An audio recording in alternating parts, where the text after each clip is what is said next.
finances, si nous nous sentons concernés, interpellés. Comme vient de le dire Jean-Claude, il y a un petit flyer qui est disposé dans la cuisine si vous souhaitez, peu importe le montant, mais pouvoir soutenir financièrement l'œuvre, eh bien n'hésitez pas. Si vous l'avez à cœur, faites-le. Prédication raccourcie avec le temps que nous avons devant nous, mais j'ai à cœur de vous partager quelque chose. Il y a 2 semaines, alors que nous sommes dans notre série sur la foi, il y a 2 semaines, ensemble, nous avons parlé, je ne sais pas si vous vous souvenez, de Moïse qui sort avec le peuple hors de l'Égypte.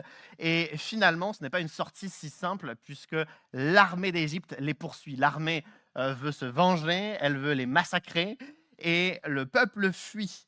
Mais la fuite n'est pas possible jusqu'au bout parce qu'ils arrivent à un obstacle infranchissable, c'est un des bras de la mer Rouge.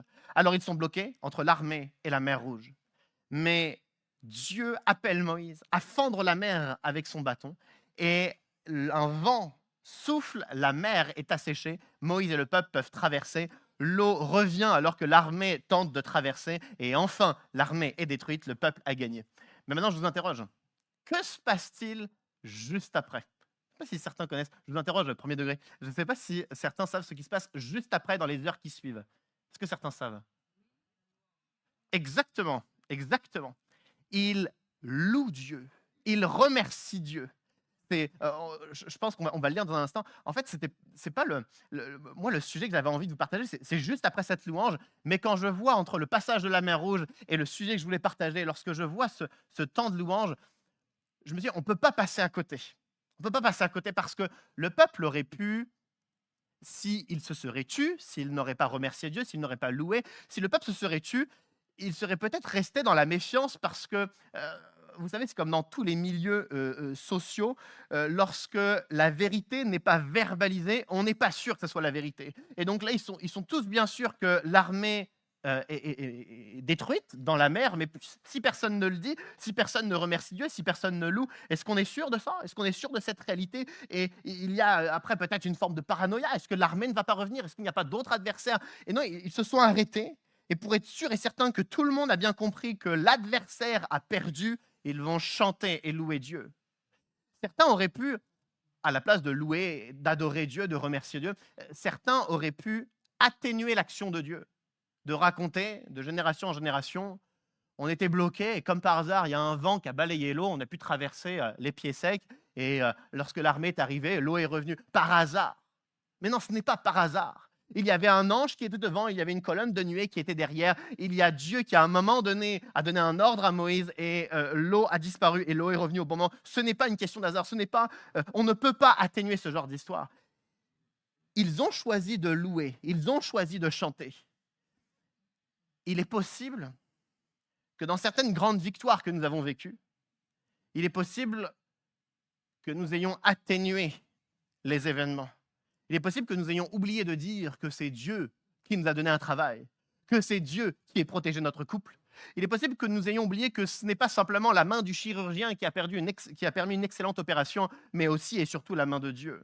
Il est possible que sur tout un tas de sujets, non seulement nous ayons atténué l'action de Dieu, mais il est possible que pour tout un tas de sujets, nous avons été libérés, mais parce que nous nous sommes tus, ça n'a pas confirmé cette victoire.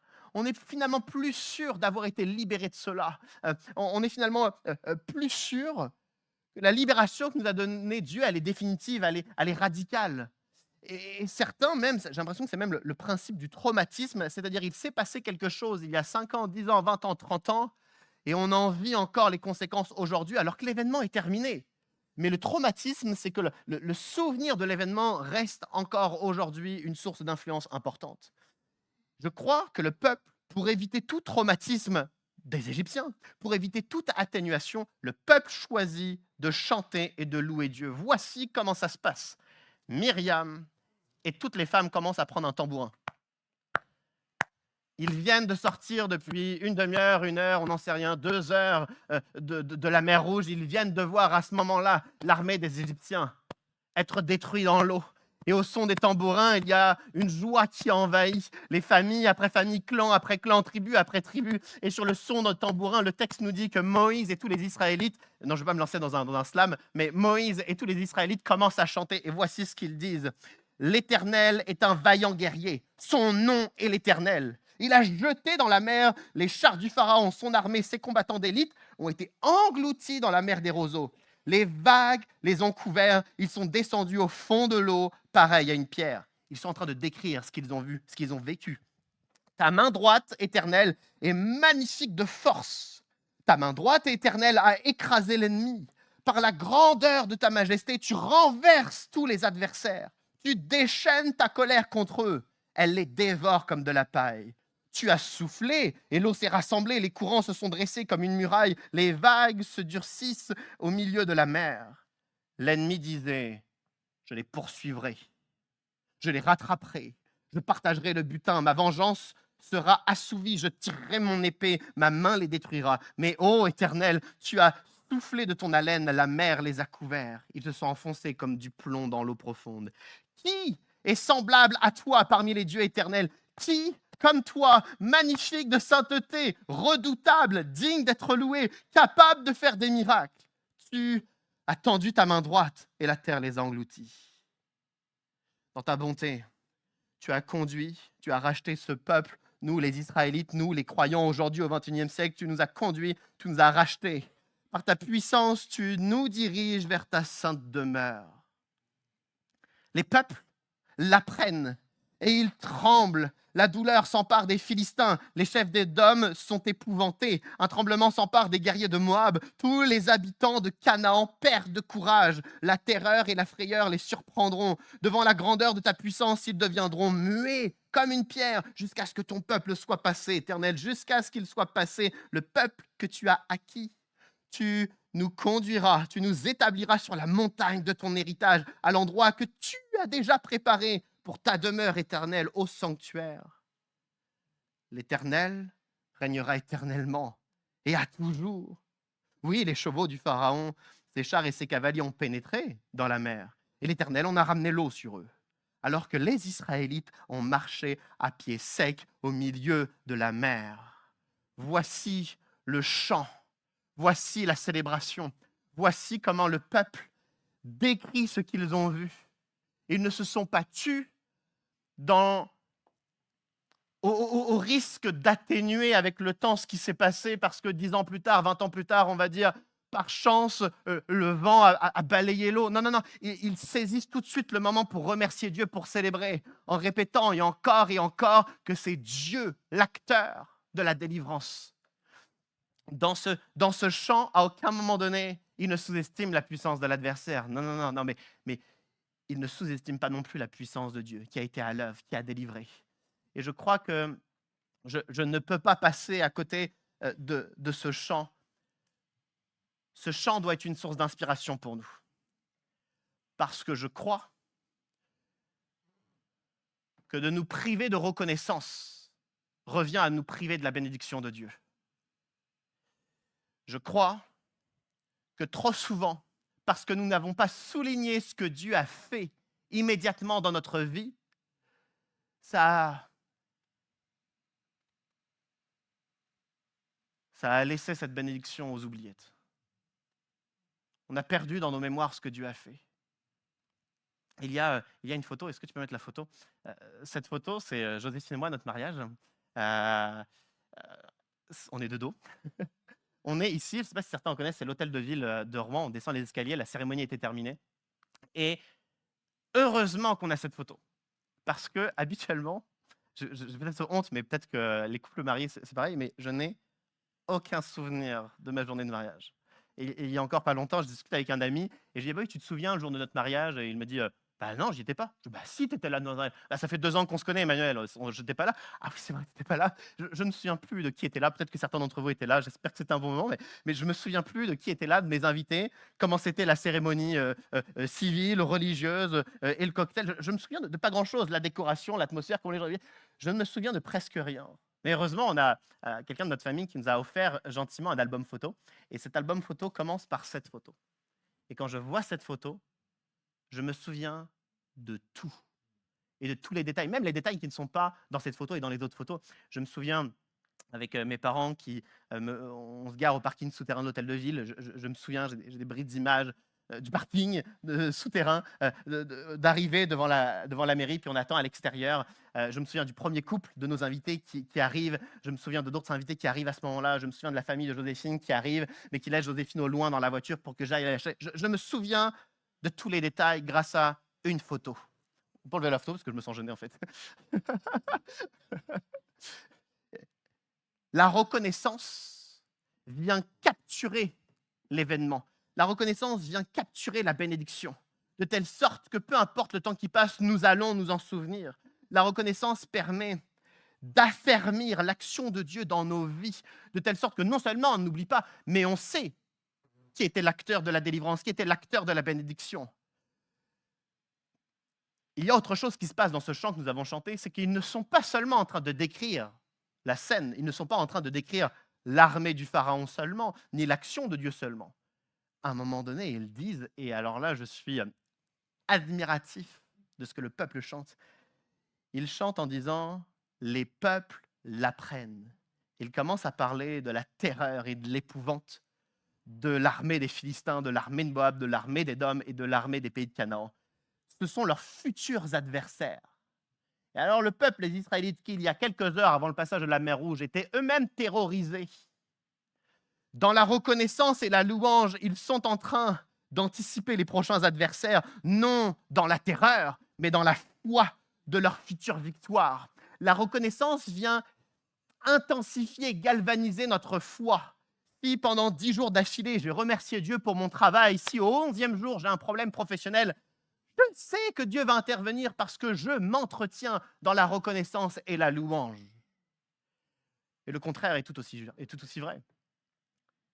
Si je ne loue jamais, si je ne reconnais jamais ce que Dieu fait dans ma vie, dans les grandes bénédictions comme dans les bénédictions que tout le monde a, entre guillemets, si je n'ai pas cette habitude de louange et de reconnaissance, lorsque vient la tempête, j'ai l'impression que Dieu est absent. Il va falloir que j'aille à la conquête de sa présence parce que je ne suis pas habitué à savoir s'il est là ou s'il n'est pas là, ce qu'il veut, ce qu'il ne veut pas. On est complètement perdu parce que nous ne sommes pas habitués à le louer et à reconnaître qu'il est là. Alors,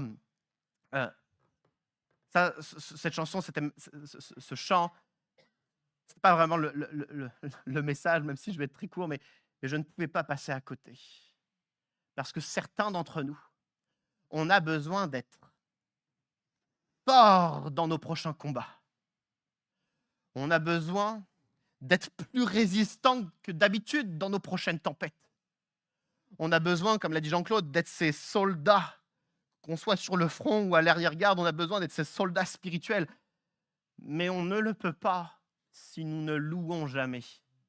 Je me souviens de cet évangéliste, il vient de Manchester, il était venu pour un camp d'évangélisation pour la jeunesse, et puis il se met à dire ces paroles qui me marquent encore, c'était il y a 10-12 ans, il dit « Louez Dieu ». Si tu veux être guéri, loue Dieu. Si tu veux réussir à pardonner, loue Dieu. Si tu veux te réconcilier, loue Dieu. Si tu veux sortir de tes dépendances, loue Dieu. Si tu veux que des personnes qui ne connaissent pas Christ puissent le rencontrer, loue Dieu. Et il ajoutait encore tout un tas d'exemples. Il disait que peu importe nos désirs et nos besoins, plus que de demander, il fallait louer. Parce que lorsqu'on loue, on rappelle qui Dieu est. Le peuple est en train de rappeler qui Dieu est. Et le peuple est en train de dire, les prochains adversaires, Moab, Édom, les Philistins et tout le pays de Canaan, on n'aura pas peur. On n'aura pas peur. On aura la victoire.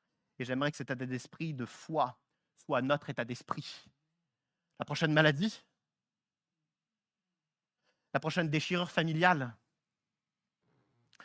la prochaine lutte dans l'Église, la prochaine personne qui va nous trahir, qui va nous blesser, le prochain souvenir de notre passé toujours pas résolu, nous ne l'affronterons pas dans la peur, mais dans la foi, parce que nous sommes des adorateurs. Amen. Alors que Moïse, le peuple, Myriam, toutes les femmes, dans le son des tambours et du chant, célèbrent Dieu, ensuite, c'est le moment du départ. J'aimerais qu'on lise ensemble ces 2 courts passages. C'est Exode chapitre 15. D'ailleurs, la célébration, c'était dans Exode chapitre 15, mais à partir du verset 22, voici ce que le texte nous dit. Moïse fit partir Israël de la mer des roseaux, et ils prirent la direction du désert de Chour. Après 3 jours de marche dans le désert, ils ne trouvèrent pas d'eau. Ils arrivèrent à Mara, mais ils ne purent pas boire l'eau de Mara parce qu'elle était amère. Pourquoi cet endroit fut appelé Mara? Le peuple murmura contre Moïse en disant: Que boirons-nous? Et on fait une petite pause. Moïse et tout le peuple quittent le lieu de la célébration, le bord de la mer Rouge. Ils font 3 jours de marche et après 3 jours, ils n'ont plus d'eau. Toutes les réserves ont été consommées en 3 jours. Ils n'ont plus d'eau. Alors, les premières réactions arrivent. Le peuple murmure. Que boirons-nous? Est-ce étonnant qu'en plein désert, il n'y ait pas d'eau? Non. Ce n'est pas étonnant qu'en plein milieu du désert, ils ne trouvent pas de source d'eau potable. Est-ce étonnant que le peuple a soif après 3 jours? C'est normal, mais en plus, entre les deux lieux, ils ont fait 60 kilomètres. Les historiens connaissent assez précisément ces deux lieux. Ils ont fait 60 kilomètres. C'est normal pour l'habitude, à cette époque, 3 jours de marche, 60 kilomètres. Mais évidemment qu'ils ont soif en 60 kilomètres. Ils ont fourni un effort physique. Est-ce normal alors qu'ils aient soif et qu'ils ne trouvent pas d'eau? Oui, parce qu'il y a un effort physique et parce qu'ils sont dans un désert. Ce n'est pas étonnant. Pourtant, il y a cette réaction. Le peuple murmura contre Moïse et dit: Que boirons-nous? Je ne suis pas sûr que le peuple ait bien compris ce qu'ils étaient en train de vivre. Ils ne sont pas seulement en train de traverser un désert, non, ils font plus que ça. Dieu les appelle à quitter l'Égypte, traverser le désert du Sinaï, le désert de Chour, et monter au pays de Canaan. Le pays de Canaan, c'est le lieu de la promesse. On le surnomme le pays du lait et du miel. C'est dans ce pays qu'ils vont prospérer, être en paix et être un exemple pour les autres pays, pour les autres nations. C'est la promesse de Dieu. Mais entre l'accomplissement de la promesse et là où ils sont, il y a un désert. Je ne crois pas qu'ils aient compris que pour atteindre l'accomplissement des promesses de Dieu, il fallait traverser des déserts. Et je veux m'assurer que nous ayons bien tous compris qu'entre l'accomplissement des promesses de Dieu pour notre vie et notre situation actuelle, il y a un désert à traverser. Jésus a dit: si quelqu'un veut me suivre, qu'il porte sa croix. Qu'il porte sa croix. Si quelqu'un veut me suivre, qu'il porte sa croix. La vie chrétienne n'est pas je fais un pas dans la foi et je viens d'arriver sur un escalator automatique qui va m'emmener à la prochaine étape, comme si je vais être porté d'étape en étape, d'étage en étage, surnaturellement, tout seul. La vie chrétienne, c'est marcher dans un désert, avoir soif et ne pas trouver d'eau. La vie chrétienne, c'est Christ qui nous dit: si tu veux me suivre, porte ta croix. Et là, je sais que certains d'entre vous, vous êtes en train de penser que je partage une des facettes de la vie chrétienne. Ce n'est pas une des facettes de la vie chrétienne, c'est la vie chrétienne. C'est-à-dire qu'on ne peut pas porter sa croix et faire d'autres méthodes de foi, de vie chrétienne. Jésus a dit: si quelqu'un veut me suivre, qu'il porte sa croix. Je crois que chacun d'entre nous, nous portons notre croix de deux façons. Premièrement, Christ nous appelle à renoncer à nous-mêmes, à renoncer à des choses pour notre propre liberté. Pour notre propre liberté. J'ai entendu avec tellement de joie, j'ai entendu récemment des bonnes nouvelles. J'ai entendu une personne qui disait que dans sa relation avec Dieu, il a découvert qu'il devait renoncer à une passion, renoncer à quelque chose qu'il regardait, qu'il lisait, c'est son média, c'est sa façon de faire. Ça fait 10 ans qu'il a sa passion, ça fait 10 ans qu'il a son activité. Le monde entier dirait: c'est pas grave, continue. Mais lui, il sait que ça a pris trop de place. Et il vient, il y a 2 semaines, il y a 10 jours, il vient de dire: j'arrête. Il vient de porter sa croix, il vient de renoncer à lui-même pour avancer. J'ai entendu une personne qui récemment a décidé de sacrifier des choses dans son agenda personnel, des choses qu'elle aime, des choses qui rien de toxique, rien de gravissime, mais elle vient de sacrifier des choses dans son agenda pour s'assurer de trouver du temps non seulement avec Dieu, mais du temps de prière avec d'autres personnes. Sacrifice. J'ai entendu, c'était il y a quelques jours à peine, il y a plusieurs jours, j'ai entendu une personne qui, pendant 15 ans, j'aurais pas dû dire la durée, je vais mettre du flou dans cette histoire. Pendant 15 ans, il y avait un blocage dans sa vie parce qu'elle ne faisait pas ce qu'elle devait faire. Il y avait de la souffrance, il y avait de l'injustice, il y avait de la colère dans toute cette situation. Après 15 ans à refuser de faire ce qu'elle devait faire, elle a décidé de renoncer à sa propre justice, de renoncer à sa colère, de renoncer à peut-être un esprit de victimisation pour s'assurer que Dieu change sa vie. Et en 24 heures, un nouvel élan a été pris. La vie chrétienne n'est pas de monter sur la première marche d'un escalator et de voir Dieu qui nous emmène d'étage en étage. La vie chrétienne, c'est traversons un désert alors que nous allons avoir soif, alors que nous devrons porter notre croix, alors qu'on va devoir renoncer à nous-mêmes. Je pense à cette discussion que j'ai eue il y a quelques mois. On était plusieurs chrétiens, on discutait et puis on parlait d'une situation, d'une personne que je ne connais pas, qui est loin d'ici. C'est une personne qui à la fois qui a demandé à prendre son baptême à son pasteur. Et son pasteur lui a dit non, parce qu'elle n'était pas mariée. Elle est en couple, elle n'est pas mariée. Alors les chrétiens sont en train de discuter de cette situation, offusqués que le pasteur ait dit non, offusqués de cette église qui dit non, certainement que le pasteur est comme ci, certainement que l'église est comme ça, etc. Et puis on m'interroge. Et j'avoue, à ce moment-là, je dis, je ne sais pas quoi dire. Déjà parce que je ne connais pas précisément la situation, mais je ne sais pas quoi dire. Parce que je suis d'accord avec vous. Dieu est rempli d'amour, rempli de grâce, et Dieu pourrait dire, mais oui, baptise-toi. Puis d'un autre côté, Dieu nous appelle à porter notre croix, à renoncer à certaines choses. Alors je dis à ces quelques chrétiens, peut-être que Dieu estime que sa situation est parfaite et qu'elle peut se faire baptiser. Peut-être que la volonté de Dieu, c'est qu'elle se marie et ensuite qu'elle soit baptisée.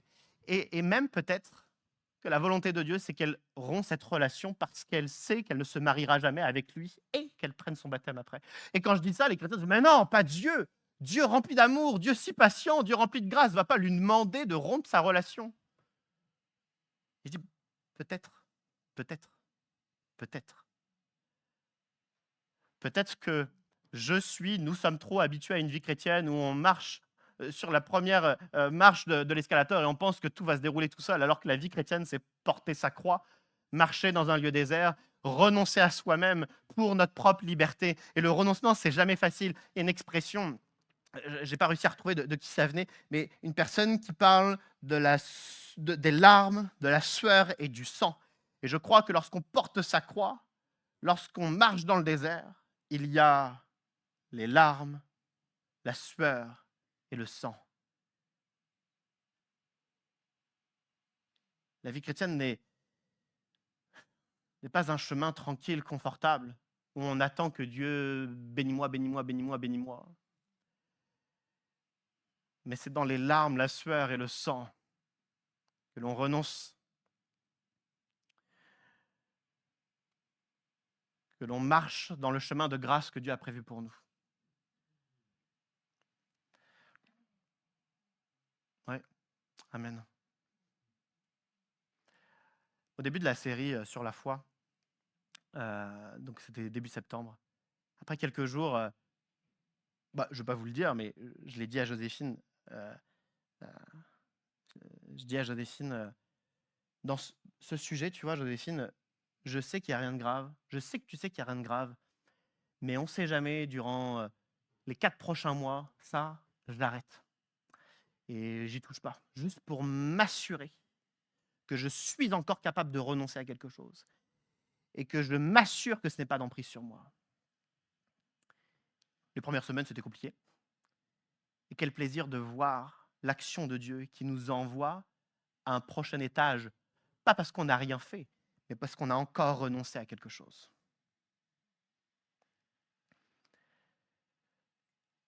Nous devons porter notre croix de 2 façons. Premièrement, nous renonçons à des choses pour notre propre liberté. Et deuxièmement, nous faisons des choses pour amener les autres à la libération. Nous sommes appelés à être témoins, à être serviteurs, à être une source de bénédiction pour les autres, à donner, à investir en eux, partager le message de Christ, à être rempli d'amour pour les autres comme Christ a été rempli d'amour pour nous. Et c'est aussi porter la croix. Parce que là aussi, ça ne se fait pas tout seul. On n'est pas dans une zone de confort. Ça demande aussi un renoncement. Ça demande un effort, ça demande un combat, une lutte. Parce que témoigner dans certains milieux est compliqué. Parce que témoigner pour certains d'entre nous, selon notre profil, selon nos habitudes, ça peut être compliqué. Et donc, face à tout ce qui nous empêche d'être témoins et d'être serviteurs, Dieu nous appelle à porter notre croix, renonçant à ces choses pour enfin y témoigner et servir. Alors je crois qu'on porte notre croix de deux façons. Des choses que nous devons renoncer pour notre propre liberté, et tant qu'on n'y renonce pas, nous serons des chrétiens enchaînés, étranges, des chrétiens enchaînés. Et je crois que nous devons faire des choses parce que Dieu nous appelle à amener la libération chez les autres. Et tant que nous ne faisons pas ce pas de foi, ce pas d'obéissance, les autres resteront tout aussi enchaînés. Si quelqu'un veut me suivre, qu'il porte sa croix. Le texte se poursuit, c'est le dernier texte, voici ce qu'il nous dit. Moïse cria à l'Éternel, et l'Éternel lui indiqua un morceau de bois qu'il jeta dans l'eau, et l'eau devint douce. Ce fut là que l'Éternel donna au peuple des prescriptions et des règles, et ce fut là qu'il le mit à l'épreuve. Je vais dire juste une seule chose. Le peuple murmure contre Moïse et dit « Que boirons-nous » Qu'est-ce que Dieu dit? Rien. Moïse crie à l'Éternel. Qu'est-ce que Dieu dit? Il répond. Et le peuple et Moïse, tous ensemble, traversent le même désert. Mais il y en a, le peuple, qui ne veulent pas porter leur croix. Ils ne veulent pas de ce désert. Ils ne veulent pas renoncer à eux-mêmes. Est-ce que Dieu leur répond? Non. Il y en a un autre, Moïse, qui accepte le désert, qui accepte les larmes, la sueur et le sang. Et Dieu lui répond. En plus, la réponse de Dieu, je la trouve tellement contrastée parce que Dieu ne dit pas à Moïse « Voici, je te révèle comment vous allez vous en sortir. Il faut encore marcher 35 km et vous allez trouver de l'eau potable. » Non, non, il n'y a pas 2 jours de marche supplémentaire. Dieu ne leur dit pas « Il faut que vous creusiez là, ici à cet endroit, 300 mètres de profondeur, sans outils, puis vous allez trouver de l'eau, un effort supplémentaire. » Non, Dieu ne dit pas ça. Dieu dit « Tu prends le bout de bois, tu le jettes dans l'eau. » Voilà, c'était juste ça. La solution que Dieu partage paraît tellement simple pour un Moïse qui a déjà tellement sacrifié. Et je crois que tellement souvent dans la Bible, je n'en ferai pas une règle absolue, mais tellement souvent dans la Bible, ceux qui portent leur croix, ceux qui renoncent à eux-mêmes, ceux qui, dans les larmes, la sueur et le sang, marchent sur le chemin de Christ, Dieu non seulement leur répond, mais ça ne leur demandera pas un effort immense supplémentaire, parce qu'il y a la faveur de Dieu sur eux. Moi, je pense à Gédéon. Connaissez-vous son histoire? Alors que Gédéon a une vision de lui-même, une identité, une estime de soi très compliquée, il est sous oppression de Madian, il se fait piller, il y a du massacre, c'est terrible. Mais pour répondre à l'appel de Dieu, il sort de sa zone de confort, il marche selon la promesse de Dieu, il renonce à lui-même. Et là, il doit faire des actes d'obéissance qui sont difficiles, il doit détruire des choses qui ne doivent pas exister, et il le fait. Mais ça ne s'arrête pas là, il doit obéir encore de façon contre-intuitive aux ordres, contre-intuitive de façon de la logique, mais il écoute Dieu, il marche dans l'obéissance, il renonce à lui-même. Et lors de la bataille ultime, qu'est-ce que Dieu lui dit? Tu prends une carafe, tu mets une torche dedans, tu t'approches des Madianites, tu casses ta carafe, tu fais ça, et les 120 000 Madianites vont mourir. Et c'est ce qui se passe. Est-ce bien difficile de prendre une carafe, une torche et d'agiter la torche au bon moment? Il n'y a rien de compliqué pour quelqu'un qui a déjà renoncé. Pour quelqu'un qui, avec larmes, sueur et sang, a déjà choisi le bon combat. Je crois que l'on se trompe de combat. Le combat de Moïse n'était pas de jeter le bout de bois dans l'eau. Ce n'est pas un combat, ça. Le combat de Moïse, c'était d'accepter le désert, de renoncer à soi-même. Mais quand ce combat est terminé, la suite des combats sont tellement simples, c'est prendre le bois et le mettre dans l'eau. Gédéon, son vrai combat, ce n'était pas contre les Madianites, c'était contre sa capacité à renoncer à ses peurs pour marcher dans le plan de Dieu. Et au moment où ce combat s'est terminé, il fallait juste prendre une carafe et une torche et agiter la torche. Je crois qu'on se trompe de combat. Notre combat n'est pas contre la maladie. Notre combat n'est pas contre les déchirures familiales. Notre combat n'est pas contre les pressions professionnelles. Notre combat n'est pas contre nos injustices. Notre combat n'est pas contre nos souffrances. Notre combat n'est pas contre ceux qui nous ont fait du mal. Notre combat est dans notre capacité à renoncer à nous-mêmes. Parce que lorsqu'on a fait ce combat-là, le reste, c'est juste l'action de Dieu, la faveur de Dieu, la bénédiction de Dieu. Et je crois que nous ne devrions plus nous tromper de combat. On a entendu l'exemple du pasteur Barnabas. Il a choisi le bon combat. Il a choisi de rester pasteur, de rester chrétien dans cette situation. Que se passe-t-il? Il est encore là en train de témoigner. Il est une source de bénédiction. Il amène la vie. Dieu lui répond. Dieu l'équipe. Dieu est avec lui. Pourquoi? Parce qu'il a déjà fait le bon combat. C'est déjà fait. Alors le reste, c'est juste la main de Dieu sur sa vie. Je crois qu'on se trompe de combat. Et que nous devrions ce matin prendre un choix. Porter notre croix. Je ne veux pas qu'on se sente coupable d'avoir laissé notre croix de côté et de stagner. Je crois que Dieu ne nous juge pas, mais Dieu nous appelle à porter à nouveau notre croix et faire ce qu'il nous demande de faire. Pour certains, porter notre croix, c'est arrêter certaines relations. Pour certains, c'est arrêter certaines activités. Pour certains, c'est arrêter de regarder certaines choses. Pour certains, porter notre croix, c'est prendre l'initiative de la réconciliation, prendre l'initiative du pardon. Pour certains, renoncer à nous-mêmes, c'est sortir de notre timidité pour oser communiquer ce que Dieu nous appelle à communiquer. Pour certains, renoncer à nous-mêmes, c'est sacrifier notre agenda, sacrifier des horaires dans le but de garantir des temps avec Dieu. Mais Dieu nous appelle tous à renoncer à quelque chose. Portons-nous notre croix. Portons-nous notre croix. Je demande à l'équipe de louange de revenir. Il est possible que nous soyons comme le peuple.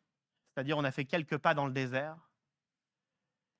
Et finalement, après quelques pas dans le désert, on a laissé tomber la croix parce qu'elle était trop lourde. Évidemment que la croix est lourde à porter. Alors, on a laissé tomber la croix.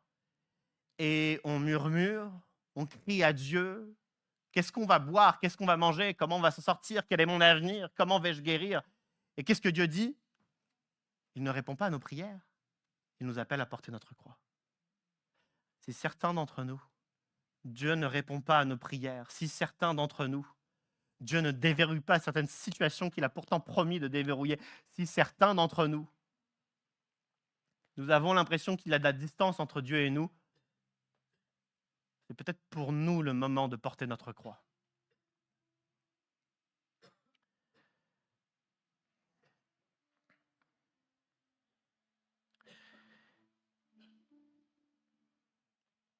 J'aimerais qu'on puisse courber nos fronts, fermer nos yeux pour être dans un moment de recueillement, d'intimité, de réflexion avec ce qui vient d'être dit.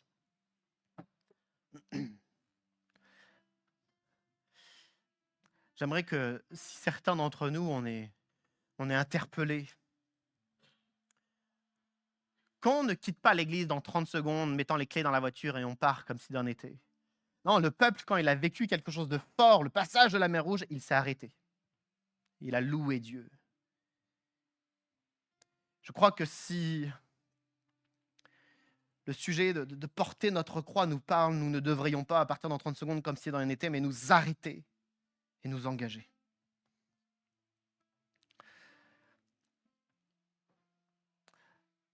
Alors j'aimerais, dans un instant, vous proposer à tous ceux et toutes celles qui se sentent concernés par ce qui vient d'être dit. Vous pourrez vous lever à votre place, restant à votre place, mais vous pourrez vous lever à votre place en signe d'engagement face à Dieu en disant « Je dois porter ma croix, mais je n'y arrive pas. » Et une fois que tous ceux qui se sentiront concernés seront levés, je prierai avec vous. De là où je suis, on priera ensemble. Et nous porterons notre croix ensemble. Alors que ceux et celles qui se sentent interpellés puissent s'engager en se levant à leur place en disant « Je te demande pardon, je n'ai pas renoncé à ce que je devais renoncer, mais aujourd'hui je porte ma croix. » Que ceux qui se sentent interpellés puissent se lever. Alléluia. Alléluia. Alléluia. Alléluia. Alléluia. Alléluia. Alléluia. Il est vrai que la croix est lourde. Il est vrai que la croix nous tire les larmes, la sueur et le sang. Mais tu ne nous appelles pas à marcher sur un escalator. Non, tu nous appelles à traverser un désert et nous ne le voulons pas. Tu nous appelles à renoncer à des choses et nous ne voulons pas. Tu nous appelles à aller sur un terrain, mais nous ne voulons pas. Tu nous appelles à témoigner et nous ne le voulons pas. Tu nous appelles à la réconciliation et nous ne le pouvons pas. Tu nous appelles au pardon et nous ne le souhaitons pas. Tu nous appelles à effacer certains traumatismes passés qui nous influencent encore et nous ne le voulons pas. Nous ne le pouvons pas. Mais ô Dieu, nous nous attendons à toi. Nous sommes ensemble réunis et nous nous attendons à toi. Ce temps où nous sommes debout, c'est un temps d'engagement. Pas un temps que je veux prendre à la légère. Nous ne devons pas, nous aussi, le prendre à la légère. Si nous sommes debout, pas pour dans 5 minutes reposer la croix. Non, c'est pour la porter. Alors, ô Dieu, nous choisissons de nous tourner vers toi en te demandant pardon. Parce que nous avons murmuré, nous avons crié à toi et tu ne nous as pas répondu et nous n'avions pas pris conscience que nous ne portions pas la croix.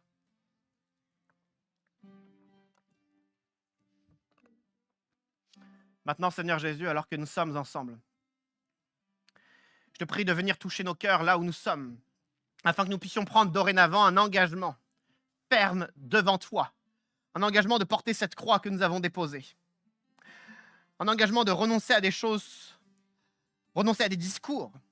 Certains d'entre nous, et je le vois, vous avez le même discours que le peuple, discours de murmure, discours toxique, discours de mort, discours défaitiste, discours qui a oublié les promesses de Dieu.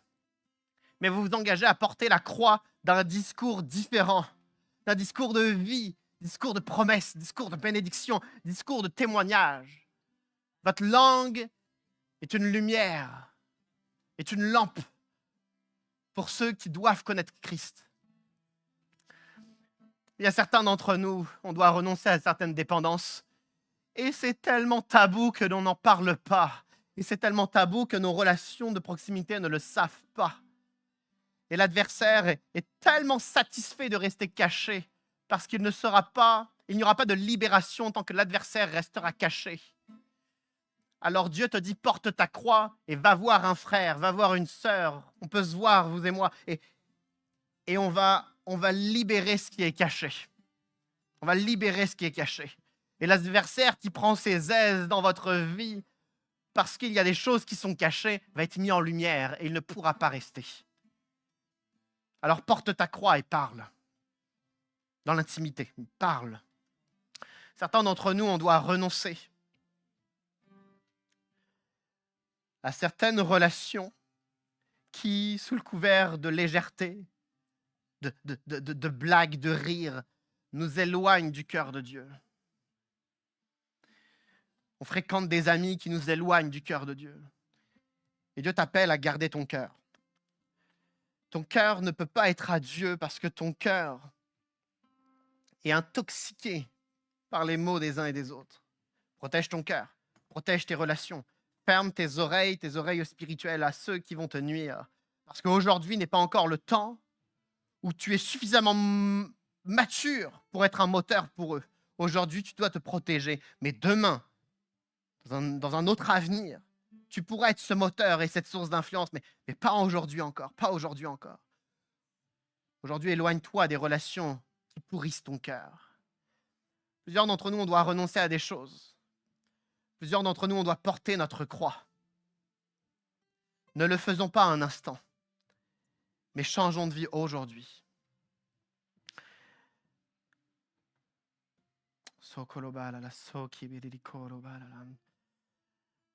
Oh Dieu, tu connais la situation de chaque personne qui est debout, chaque personne qui s'engage. Tu connais toutes les situations. Elles sont aujourd'hui entre tes mains.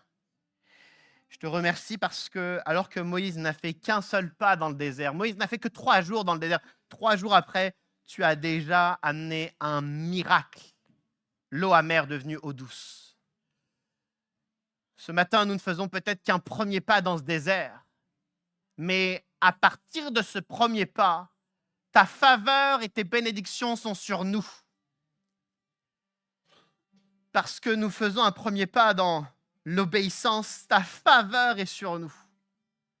Nous ne sommes pas étonnés de la dureté du désert, mais nous ne serons plus étonnés parce que tu vas nous répondre. Nous te confions nos vies. Elles sont entre tes mains. Et alors qu'on va chanter ensemble un dernier chant, je vais inviter toute l'assemblée à se lever, comme le peuple qui, à la sortie de la mer Rouge, a célébré Dieu. On va célébrer une dernière fois. Sauve avec puissance. On va faire Sauve avec puissance. Ouais. On va chanter Sauve avec puissance qu'on a chanté tout à l'heure. Que ça puisse être notre chant de louange, que ça puisse être notre déclaration de foi. Ce chant tout à l'heure disait, Seigneur, tu déplaces les montagnes. Nous n'avons peut-être pas vu beaucoup de montagnes déplacées parce que notre croix a été posée, mais parce que nous prenons notre croix, nous chantons à nouveau, Seigneur, tu vas déplacer les montagnes qui étaient fixes jusqu'alors. Amen. Chantons ensemble.